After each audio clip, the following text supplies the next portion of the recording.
Hello dear students, how are you? Once again you are welcome to your own YouTube channel Career Launcher Academy. Today we are going to discuss our fourth chapter of 11th class, Landscape of the Soul, written by Nathalie Troy. In this chapter the writer describes Chinese or Asian view of art, Asian view of art and European view of art, European view of art. इस chapter में जो हमारी लेखिका है वो नथाली Troy, वो European view of art and Asian view of art उसको explain करती है. शी सेज, वो कहती है that European artist landscape describes European landscape describes is a figurative painting. Figurative painting expresses illusionistic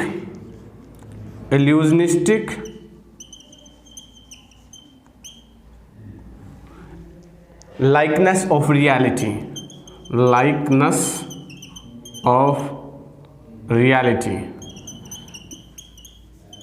इसमें जो यूरोपियन लैंडस्केप है, यूरोपियन व्यू दृश्य है, उसमें जो एक प्रतीकात्मक जो उनकी चित्र है वो इल्यूजनिस्टिक, एक भ्रम पैदा कर देने वाली लाइकनेस ऑफ रियलिटी, वो लाइकनेस उसके जैसा, रियलिटी के जैसा, वास्तविकता के जैसा भ्रम पैदा करती है.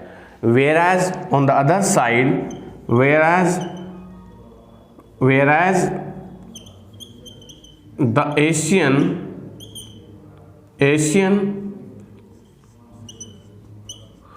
landscape painting is an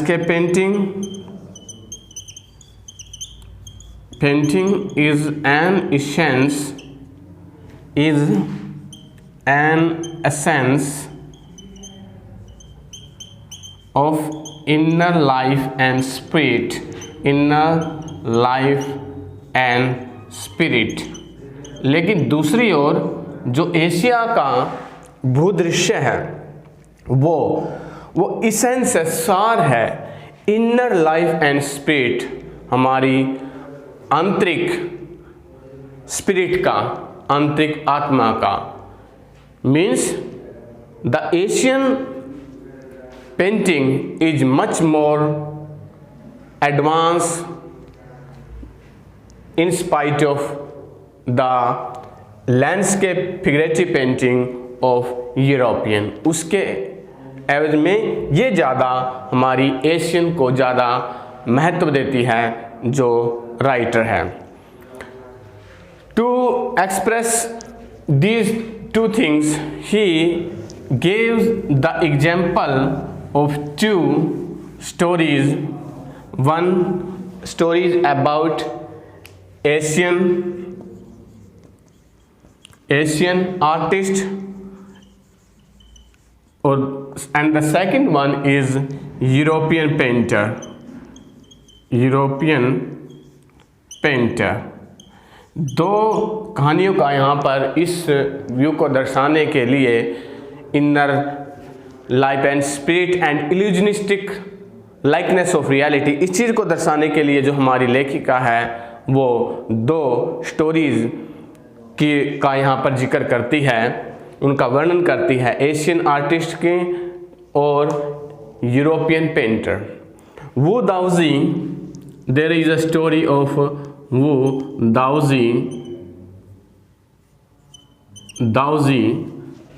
who was a great artist, a painter of 8th century. 8th century में ये पेंटर हुआ in China, and his last painting was a landscape. उसकी अंतिम जो पेंटिंग थी वो एक भूदृश्य थी, and it was commissioned by the Tang Emperor. Tang Emperor के द्वारा इसको ये कहा गया to make a scene of land, to make a landscape, to decorate the palace wall. Palace wall को डेकोरेट करने के लिए जो टैंग एम्परर ने उसको कमीशन किया वो दाओजी को. एंड द आर्टिस्ट और the painter had hidden his painting behind a screen.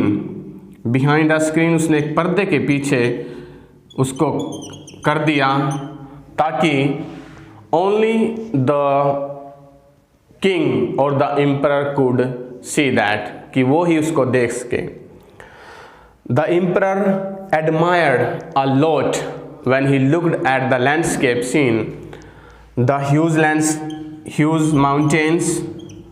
He admired huge mountains, waterfall, clouds, man on hilly path,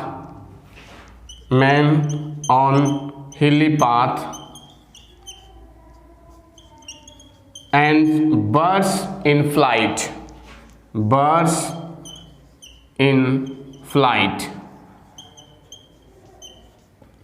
These things the king admired in that landscape, and after that Wu Daozi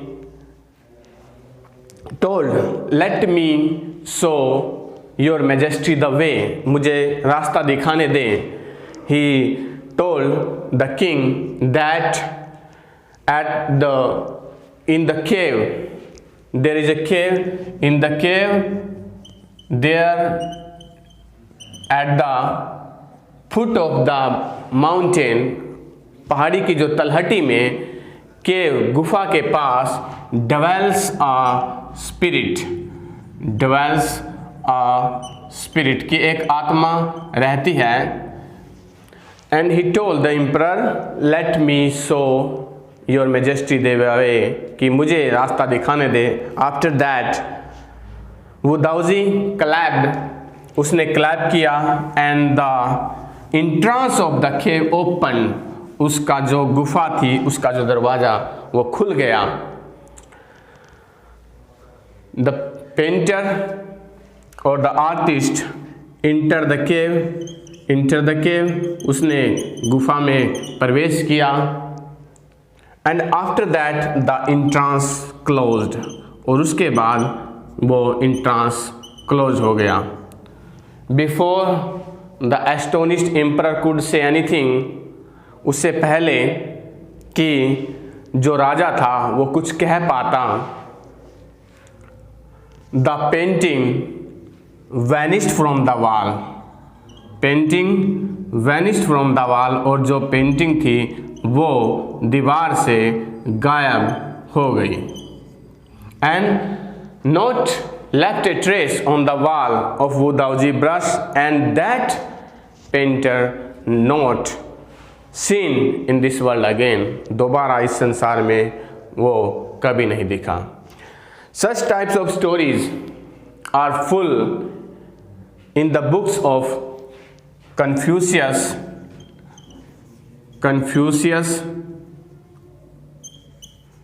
and Zhuangzi. इस प्रकार की जो पुस्तकें हैं, जो कहानियां हैं, वो कन्फ्यूशियस और जुआंगजी की जो बुक्स हैं उनमें वो भरी पड़ी हुई हैं. There is also a such type of story in which a painter could not draw eyes of a dragon. वो ड्रैगन की जो आईज थी वो नहीं बना पाया बिकॉज ही हैड फियर्ड, वो क्योंकि उसे डर था that it could make alive that dragon, कि शायद वो उससे जीवित हो जाए और वो उस पेंटिंग से बाहर आकर के निकल जाए। इस वजह से वो जो पेंटर था वो ड्रैगन की आंखों को नहीं बना पाया इस डर में। There is also another story about Quentin Mitsy. Quentin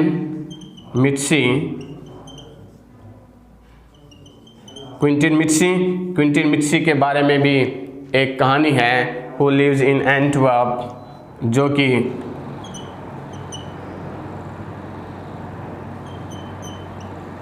Quentin Mitsy was a master blacksmith, वो लोहार था, master blacksmith, and lived in 15th century, 15वीं सदी में वो 15th century 15वीं सदी में वो रहता था। and he loved to the daughter of a painter, painter की वो डॉटर से प्रेम करता था। but the painter did not want to accept a son-in-law with such a profession, इस प्रकार के दामाद को वो स्वीकार नहीं करना चाहता था। and one day he sneaked into his studio, into the studio of that painter, उसके स्टूडियो में वो घुसा, sneaked into his studio and draw a fly on his latest painting, उसके ऊपर उसने एक with such a delicate realism, इस बिल्कुल इतनी यथार्थवादिता के साथ, इतने रियलिटी के साथ उसने वहाँ पे एक मक्खी बनाई। That the master tried to swat it away, उसने उसको tried to swap it away, उसने इसको भगाने का प्रयत्न किया। Before he could understand what had happen, उससे पहले किसको पता लगता कि क्या हुआ था। उसने सोचा that was a real one, कि ये बिल्कुल एक रियल है, वास्तविक है।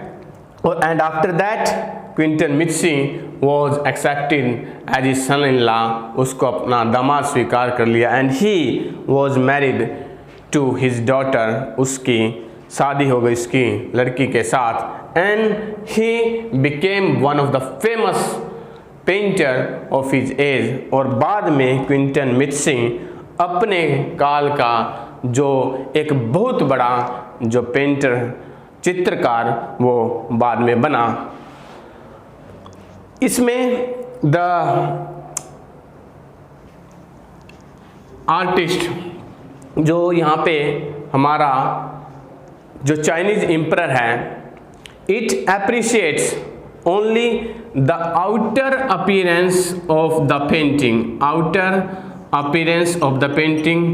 जो चाइनीज एम्परर है, दैट कमीशन जिसने कि आदेश दिया था to make a landscape scene, वो केवल आउटर अपीयरेंस उसकी, वो उसके बारे में उसकी प्रशंसा कर सकता है, लेकिन the artist know the true meaning of his work, लेकिन जो कलाकार है, artist know the true meaning, वो जानता है, knows the true meaning of his art, true meaning of his art, वो कलाकार ही अपनी जो कला का वास्तविक जो ज्ञान है वो दे सकता है। In this chapter, the writer says, वो कहती है दैट द चाइनीज आर्टिस्ट और the Asian artist don't borrow use eyes. जो यूरोपियन आर्टिस्ट है, he wants, European artist wants, वो चाहता है to look at a figurative painting, to look at a figurative painting as he look on it. वो जिस प्रकार से वह उसको देखता है, वो चाहता है कि आप उसको देखें from a specific angle, from a specific angle, एक स्पेसिफिक एंगल से। He wants you to borrow his eyes, वह चाहता कि आप उससे उसकी आंखें उधार लें और उस चित्र को उस एंगल से देखें जिस एंगल से वो यूरोपियन आर्टिस्ट है वो देख रहा है। On the other hand the Asian artist don't wants you to borrow his eyes, वो नहीं चाहता कि वो आपकी आंखें उधार ले। एंड द एशियन पेंटिंग और landscape is not a real one, is not a real one, वो एक रियल वन नहीं है। And you can enter in it from any point, आप इसमें किसी भी बिंदु से इंटर कर सकते हैं जो एशियन लैंडस्केप सीन है उसमें। The artist creates a path for you, वो कलाकार है, वो आपके लिए एक रास्ता बनाता है। To travel in it up and down, आप उसमें आगे पीछे, you can move in that figurative painting from any point of view, किसी भी उससे मूव कर सकते हैं इन लेजरली मोमेंट, आराम के क्षणों में। On the other hand the European artist landscape view is an illusionistic likeness of reality, वो एक इल्यूजनिस्टिक भ्रम पैदा कर देने वाला वो सीन उसकी वो पैदा करता है। In the middle of the chapter the author express the concept of sensui, इसको कंसेप्ट को भी हमारी जो ऑथर है वो एक्सप्लेन करती है, which means yang and yin. It is derived from English Chinese literature, Chinese literature से ये लिया गया है, चाइनीज लैंग्वेज से सेंसु यांगिन वर्ड लिया गया है। Yang means mountain, yang means mountain and yin means water, yin means water. Yang को माउंटेन पहाड़ कहा गया है, यिन को वाटर कहा गया है। And it reaches vertically towards heaven, reaches vertically towards heaven, ये heaven की ओर towards heaven, and it is stable, warm and dry. On the other hand, yin, water, it is rests horizontally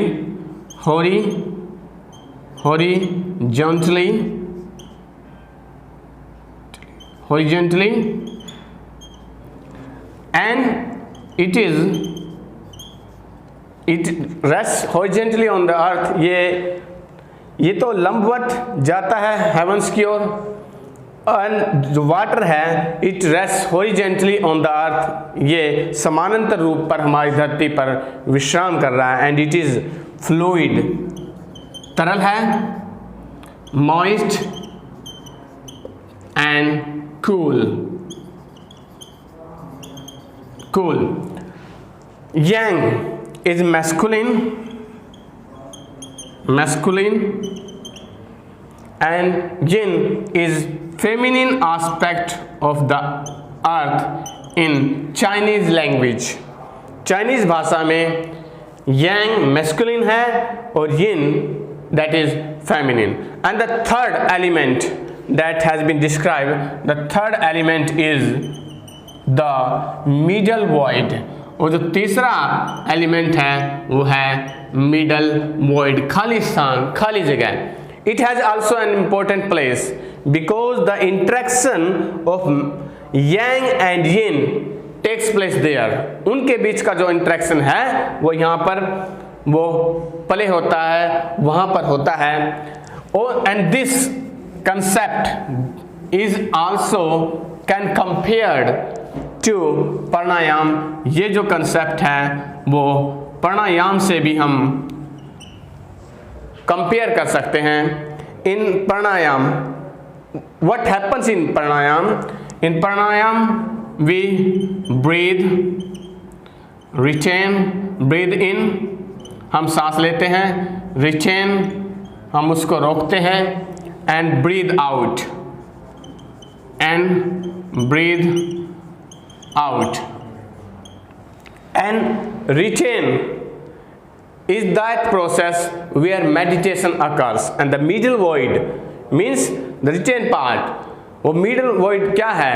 वहाँ पर जहाँ पर meditation occurs, जहाँ पे हमारा जो एकाग्रता है, ध्यान है, वो हम करते हैं।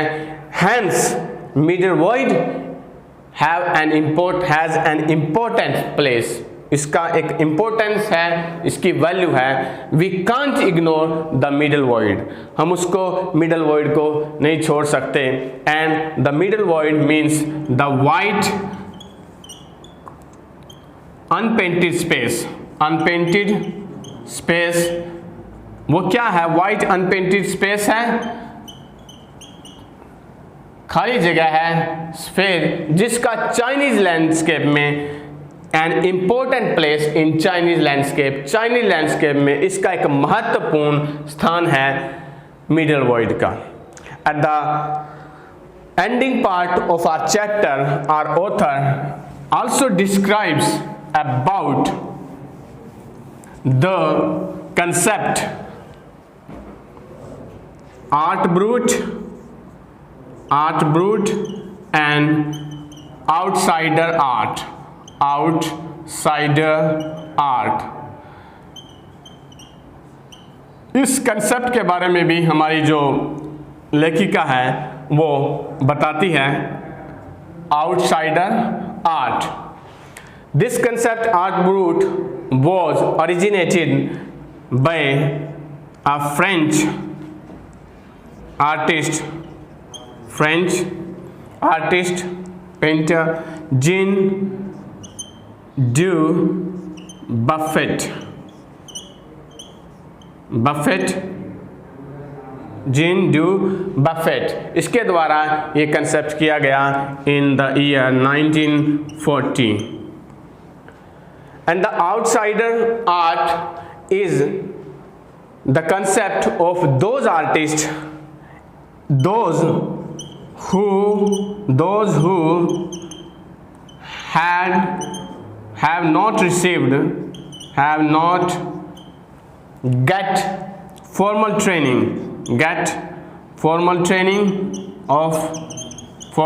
जिन्होंने कोई औपचारिक जो प्रशिक्षण प्राप्त नहीं किया है, but they show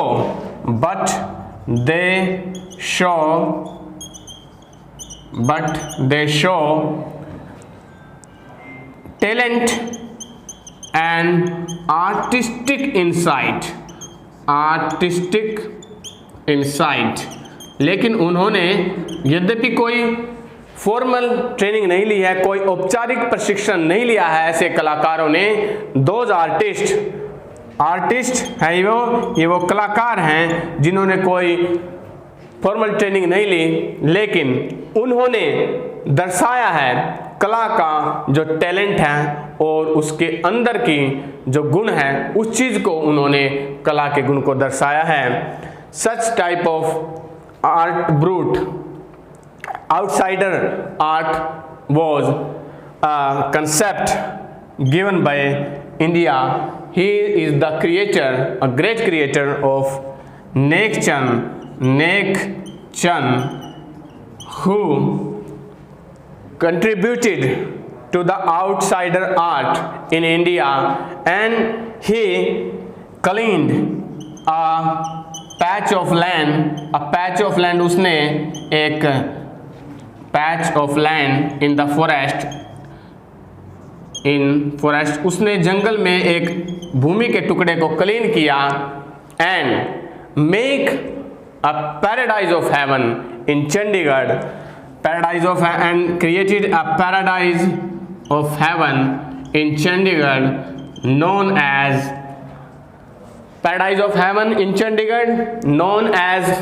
the Rock Garden. जो पैराडाइज इन हेवन जो किया उन्हें the Rock Garden that was sculpted